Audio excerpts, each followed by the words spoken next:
স্বাগত ২১শে বিজনেসের সঙ্গে আছি মহিমা পলি। সপ্তাহের শেষ কার্যদিবসে ঢাকা স্টক এক্সচেঞ্জে সূচকের পতনের মধ্য দিয়ে লেনদেনের সমাপ্তি হয়েছে এবং টার্নওভার যদি বলি, যেখানে গত কার্যদিবসেও ৭১২ কোটি টাকা লেনদেনের মধ্য দিয়ে লেনদেনের সমাপ্তি হয়েছিল, সেখানে কিন্তু আজকে লেনদেনের পরিমাণও অনেক কমে গিয়েছে আমরা দেখতে পাচ্ছি এবং ডিএসসির সূচকটি কিন্তু ৩২ পয়েন্টের মতো কমে লেনদেন হয়েছে শেষ করেছে এবং বেশিরভাগ প্রতিষ্ঠানের কিন্তু শেয়ারের দর হারিয়েছে।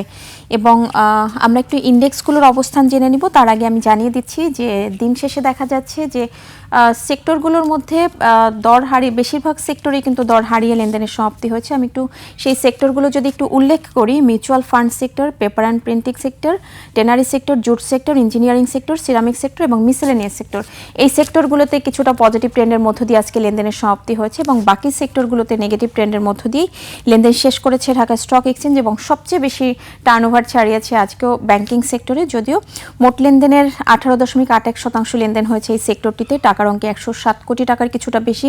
ফার্মাসিউটিক্যাল সেক্টর 88 কোটি টাকা লেনদেন করে এই তালিকায় দ্বিতীয় অবস্থানে রয়েছে এবং যা মোট লেনদেনের 15.38%। টেক্সটাইল সেক্টর 67 কোটি টাকার বেশি লেনদেনের মধ্য দিয়ে লেনদেন শেষ করেছে এবং 11.61% লেনদেন করেছে, যা মোট লেনদেনের। তো আমরা একটু দিন শেষে সূচকের অবস্থান জেনে নিব। আমি যেমনটা বলছিলাম যে আজকে কিন্তু সূচকের নেগেটিভ ট্রেন্ডের মধ্য দিয়ে কিন্তু লেনদেনের সমাপ্তি হচ্ছে ঢাকা স্টক এক্সচেঞ্জে এবং 32 পয়েন্ট কমেছে ডিএসসির প্রধান সূচক, 5234 পয়েন্টে রয়েছে। লেনদেন হওয়া প্রতিষ্ঠানগুলোর মধ্যেও বেশিরভাগ প্রতিষ্ঠানের শেয়ারের দর হারিয়েছে। আমরা দেখতে পাচ্ছি যে 219টি প্রতিষ্ঠানের কিন্তু শেয়ারের দর হারিয়েছে, সেখানে দর বেড়েছে 128টি এবং অপরিবর্তিত প্রতিষ্ঠানের সংখ্যা দেখা যাচ্ছে 45টি এবং টার্নওভার ছাড়িয়েছে গত কার্যদিবসের তুলনায় অনেক কম লেনদেনের মধ্য দিয়ে কিন্তু আজকে লেনদেনের সমাপ্তি হয়েছে। আপনারা দেখছেন যে 587 কোটি টাকা লেনদেনের মধ্য দিয়ে আজকে লেনদেনের সমাপ্তি হয়েছে। আমি কিছুক্ষণ আগেই উল্লেখ করছিলাম যে গত কার্যদিবসে 712 কোটি টাকা লেনদেন হয়েছে ঢাকা স্টক এক্সচেঞ্জে। তো দর্শক, পুঁজিবাজার নিয়ে আরও বিস্তারিত জানতে এখন আমরা কথা বলবো পুঁজিবাজার ও কোম্পানি আইন বিশেষজ্ঞ ব্যারিস্টার এম মাসুমের সঙ্গে। আপনাকে স্বাগত আমাদের আজকের অনুষ্ঠানে। আপনাকে ধন্যবাদ। জি, শুনছিলেন এটা বেশ কয়েকটি কার্যদিবসের সূচকের উত্থানের মধ্য দিয়ে লেনদেন শেষ করলো, আজকে কিন্তু কিছুটা নেগেটিভ ট্রেন্ডের মধ্য দিয়ে লেনদেন শেষ করেছে। এটা কি আসলে কি কারেকশন নাকি অন্য কিছু? আসলে আমি যেটা আমাদের কাছে যেটা মনে হয়, ধরেন আপনি যদি ওভারঅল ম্যাক্রো ইকোনমির যে ইন্ডিকেটর গুলি যদি দেখেন, অল আর কিন্তু পজিটিভ, অ্যাপার্ট ফ্রম আমাদের এক্সপোর্টটা একটু ডিক্লাইনিং ফর ফিউ মান্থস। কিন্তু তাছাড়া যদি আপনি দেখেন যে আমাদের কি বলে আপনার রেমিটেন্সের যে ফ্লো, আমাদের ইনফ্লেশন যাও একটা স্ট্যাটিক অবস্থায় আছে, plus balance of payment positive. এবং সেজন্য আমার কাছে মনে হয় যে ওভারঅল ম্যাক্রো ইকোনমির সিচুয়েশন যেহেতু পজিটিভ, সেজন্য আমাদের আবার ইলেকশনটা আপনি জানেন যে 12 তারিখে কন্ডাক্ট হতে যাচ্ছে। তো ইন দি মেইন টাইম আমরা মার্কেটটা এক্সপেক্ট করেছিলাম আরো অনেক ভালো, কিন্তু আমরা দেখেছি 500 to 700 এর মধ্যে ঘোরাঘুরি করছে। তবে আমার কাছে মনে হচ্ছে যে market once election over, market আমাদের অনেক ভালো হবে এবং সেই ইন্ডিকেটর গুলি কিন্তু আমরা দেখতে পাচ্ছি। যেমন ধরেন লিকুইডিটির যে ক্রাঞ্চ একটা ওভারঅল বোঝা যাচ্ছে। যদি ইন্টারেস্ট রেটের আমরা দেখেছি যে অলরেডি ট্রেজারি বিল বা বন্ডের কিন্তু একটা রেট কিন্তু রিডিউসের দিকে যাচ্ছে এবং ব্যাংক ইন্টারেস্ট রেটও কিন্তু একটু নিচের দিকে যাচ্ছে। তার মানে হলো এখানে কিন্তু একটা ভালো ফ্লো আসার সম্ভাবনা অনেক বেশি এবং সেজন্য আমার কাছে মনে হয় যে কোনো ডিজার্টেড হওয়ার কিছু নেই। ওয়ান্স দি ইলেকশন ওভার আমাদের মার্কেট অনেক ভালো হবে, কারণ এখানে যারা ইনস্টিটিউশনাল ইনভেস্টর এবং যারা বড় ধরনের ইন্ডিভিজুয়াল ইনভেস্টর অনেকেই সাইডলাইনে আছে, কিন্তু তারা গ্রাজুয়ালি কিন্তু এন্ট্রি নিচ্ছে। আরেকটা ব্যাপার হলো যে ডিসেম্বর ক্লোজিং যেহেতু, সেই জন্য কিন্তু এই টোটাল 1 by 1 আপনি দেখবেন যে ডিভিডেন্ড গুলি আসতে থাকবে এবং আমার কাছে মনে হয় মোরলেস অনেক ভালো এবার ডিভিডেন্ড হতে পারে, যেগুলি আমরা মাল্টিন্যাশনাল কোম্পানি এবং ব্যাংকগুলির যেটা আমাদের ফাইন্যান্সিয়াল ইনস্টিটিউশন যেগুলি দেখা যাচ্ছে।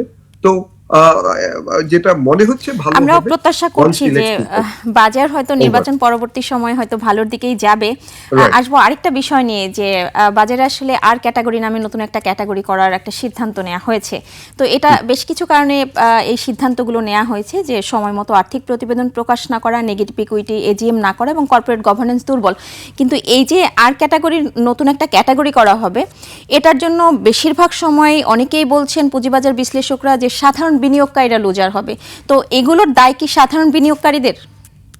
আসলে এটা আমার মনে হয় যে তারা অলরেডি যেটা একটা প্রপোজাল বোধ হয়, বাট এটা আলটিমেটলি মনে হয় না তারা করবে, কারণ এটা কোনো সেন্সিবল লোক বা সেন্সিবল যারা, তাদের পক্ষে এটা কোনোভাবেই সম্ভব না। জি কারণ হলো আপনার কিন্তু অলরেডি এ ক্যাটাগরি আছে, বি ক্যাটাগরি আছে, জেড ক্যাটাগরি আছে। যে কোম্পানিগুলি ভালো পারফর্ম করবে না তাদের জন্য জেড ক্যাটাগরি। কিন্তু আপনি যখনই আরেকটি মার্কেটে ইনফরমেশন দিবেন আর ক্যাটাগরি, তো এই কোম্পানিতে যারা ইনভেস্ট অলরেডি করেছে, ধরেন 10 টাকা যদি তার শেয়ার ভ্যালু হয়, আপনার এই নিউজ আসার পরে সেটা লুজ করতেছে, এটা কার জন্য লুজ করতেছে, এটার ড্রাইভার কে নিবে? জি তাহলে এখানে দেখতে হবে যে এই কোম্পানি যদি ভালোভাবে পারফর্ম না করে, যদি জেড ক্যাটাগরিরও পরে বা খারাপ, তার চেয়ে তো খারাপ হয়, তাহলে রেগুলেটরকে কি করতে হবে? রেগুলেটরকে করতে হবে, আইনে তাকে সেই পাওয়ার দেওয়া আছে। যদি ধরেন ডিএসসি লিস্টিং রেগুলেশন 2015 এর আপনি 52 বা 53 অনুযায়ী যদি আপনি যান, যে কোম্পানি পারফর্ম করছে না, আপনি সেই কোম্পানিকে বলতে পারেন যে তুমি যেহেতু পারফর্ম ভালো করছো না, তুমি ডিলিস্টেড হয়ে যাও। কিন্তু ডিলিস্টেড হতে হলে মার্কেটে যেই শেয়ারগুলি আছে তোমার, সেই শেয়ারটা তুমি কিনে নাও। কিভাবে কিনে নেবা? At least the last trade price, অথবা নেট অ্যাসেট ভ্যালু ধরে, অথবা ওয়েটেড অ্যাভারেজ প্রাইস ধরে তুমি এটা কিনে নাও। তাহলে কি, কোম্পানির পারফরমেন্সের কারণে কোম্পানি যদি খারাপ করে থাকে, কোম্পানির যারা স্পন্সর বা তারা এখানে লায়াবল থাকবে, এবং সেইটা রেগুলেটরি বডি একটা ইনভেস্টিগেশন করে, ধরেন সেকশন 21 এর আন্ডারে তারা একটা ইনকোয়ারি করবে। ইনকোয়ারি করে যদি কোম্পানির উইলফুল কোনো ডিফল্ট পায় যে তাদের কারণে এটা হয়ে থাকে, তাহলে তাদের এগেইনস্টে অ্যাকশন নিবে। এবং সেই অ্যাকশনটা কি হতে পারে? সেকশন 17 আপনার অর্ডিন্যান্স 1969 বলা আছে, এবং সেকশন 24 অনুযায়ী তাকে প্রায় 5 ইয়ার্স ইমপ্রিজনমেন্ট দিতে পারে। তাহলে সেই কাজটা যদি আপনি না করে এটাকে আর ক্যাটাগরিতে দিয়ে যদি আপনি বিনিয়োগকারীদের ক্ষতি করেন, তাহলে আপনি তো, আমার কাছে যেটা মনে হয়, এটা ভেরি ইনসেইন হবে, এবং এটা সেন্সিবল না। কারণ আপনার যারা আসলে রেসপন্সিবল তাদের জন্য আপনাকে পানিশমেন্টের ব্যবস্থা করতে হবে। আপনি যেটা একেবারে নিরীহ যারা ইনভেস্টর, তাদেরকে তো আপনি সাফার করতে জি পারেন না। আপনি যেমন যেটা ধরেন কিছু বলছিলেন কোম্পানি এই যে আছে, বরাবরই কিছু কিন্তু এই যে কোম্পানি আছে, কোম্পানির হ্যাঁ হ্যাঁ, বলুন, বরাবরই কিছু আসলে কোম্পানি কোম্পানির আছে, দায়গুলো কিন্তু সাধারণ বিনিয়োগকারীদের ঘাড়েই চাপে, এটা কিন্তু আমরা এর আগেও রাইট, দেখেছি। তো রাইট, আসলে এই যে আর ক্যাটাগরি নিয়ে যে আলোচনা চলছে, এটা আসলে আপনার এইটা বক্তব্য শুনে ইনসেইন, আমাদের এটা মনে হতেই হচ্ছে পারে, যেটা সামনে আগানো ঠিক হবে না। আর আরেকটা এটাই বিষয়, হবে। জি আরেকটা বিষয় নিয়ে কথা বলতে চাচ্ছিলাম, যে এই যে বিভিন্ন সময় স্পন্সর ডিরেক্টররা, আপনি যেটা কিছুক্ষণ আগেই বলছেন যে কোম্পানির দায়টা কোম্পানিকেই নিতে হবে, কিন্তু এটার পেছনে এটাও কি দায় নয় যে কোম্পানির স্পন্সর ডিরেক্টররা 30% যে শেয়ার হোল্ড করার কথা, সেটাও কিন্তু তারা করছে না? Right, absolutely right. এই যে অনেক কোম্পানি যারা যে 30% হোল্ড করার কথা, যেটা এটা বেসিক একেবারে রেগুলেটরি রিকোয়ারমেন্ট, যারা এটা ফুলফিল করছে না, তাদের এগেনস্ট আপনি কি অ্যাকশন নিচ্ছেন? আপনি তো তাদের এগেনস্ট একটা ইনকোয়ারি করতে পারেন, একটা রিপোর্ট হতে পারে, রিপোর্ট হওয়ার পরে আপনি একটা সময় দিতে পারেন, 10 ডেজ বা 30 ডেজ একটা টাইম দিয়ে। যদি সেই টাইমের মধ্যে তারা না কিনে, তাহলে আপনার তো এই যে তারা তো এটা ফ্রড করেছে, কারণ যেইটা রেগুলেটরি রিকোয়ারমেন্ট সেইটা তো একেবারে ফ্রড করে বিক্রি করে দিয়েছে, তাহলে তার এগেইনস্ট আপনাকে ক্রিমিনাল অ্যাকশনে যেতে হবে। তাহলে সেকশন 17 এ আপনাকে ভায়োলেশন হয়েছে, এবং সেকশন 24 অনুযায়ী তাকে পানিশমেন্টে যেতে হবে, এবং সেটার জন্য আপনার ক্রিমিনাল পানিশমেন্টে যেতে হবে। কিন্তু সেটা তো আপনি করছেন না। আপনি যেটা করছেন সেটা হলো যে ইনভেস্টররা সাফার করছে, কিন্তু এটার পিছনে যারা আছে তাদেরকে তো আপনাকে ধরতে হবে। আজকে আপনি দেখেন ক্যাপিটাল মার্কেট খারাপ, যে এই যে এটা কি কারণে খারাপ, আপনি 2-3টা কজ আপনি আইডেন্টিফাই করেন। একটা কি, ধরেন এখানে ইনভেস্টরদের সংখ্যা কমে যাচ্ছে। কেন কমে যাচ্ছে? একসময় 30 লাখ ইনভেস্টর ছিল, আর আজকে যাদের শেয়ার হোল্ডিং করে অনলি 12 লাখ।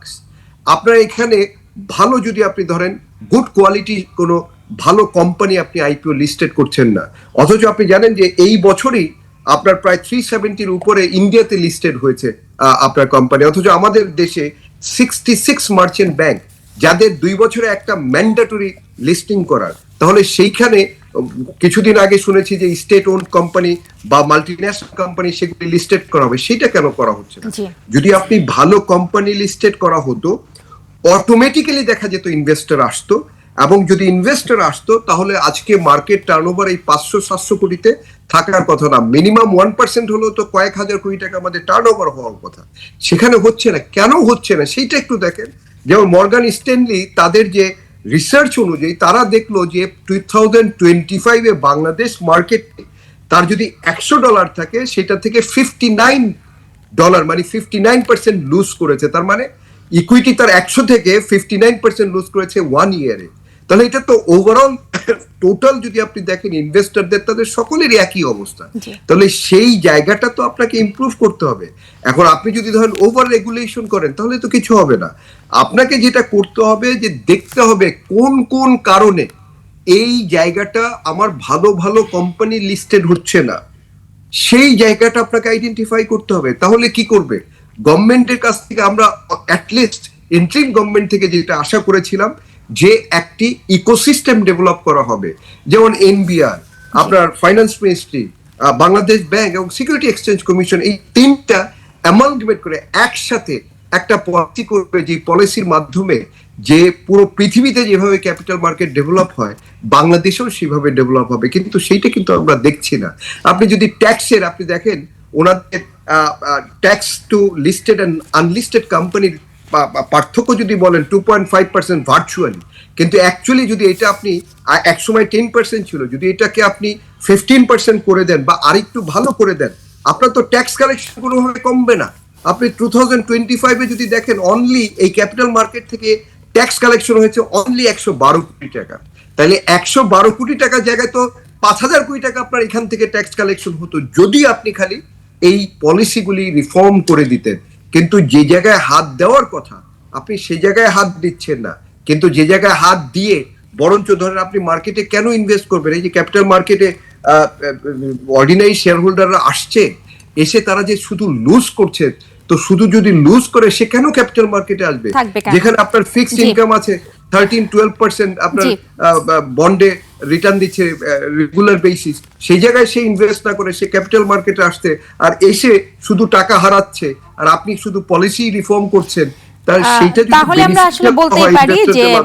আমরা বলতে পারি যে এই মার্কেটের জন্য আসলে পলিসি রিফর্ম করা হচ্ছে। পলিসি বলেন বা কোম্পানি আইন বলেন, যেটাই বলেন, এটা আসলে কোম্পানি আইনগুলো করা হচ্ছে, কিন্তু এক্সিকিউশনের সময় যখন আসে তখন আসলে সেটা প্রপারলি এক্সিকিউশন হয় না। রাইট, আমার কাছে মনে হয় যে স্পেসিফিকলি আপনি আইডেন্টিফাই করেন আমার প্রবলেমগুলি কি কি, সেই প্রবলেম অনুযায়ী আপনি মেডিসিন দেন।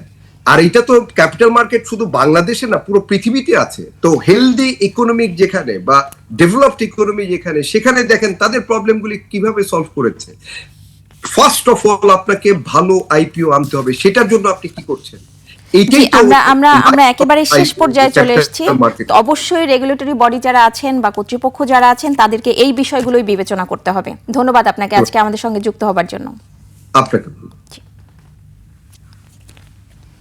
দর্শক, এতক্ষণ আমরা পুঁজিবাজার পরিস্থিতি নিয়ে কথা বলছিলাম পুঁজিবাজার ও কোম্পানি আইন বিশেষজ্ঞ ব্যারিস্টার AM মাসুমের সঙ্গে। এবার নিচ্ছে একটা বিরতি, ফিরছি একটু পরে, সঙ্গে থাকুন।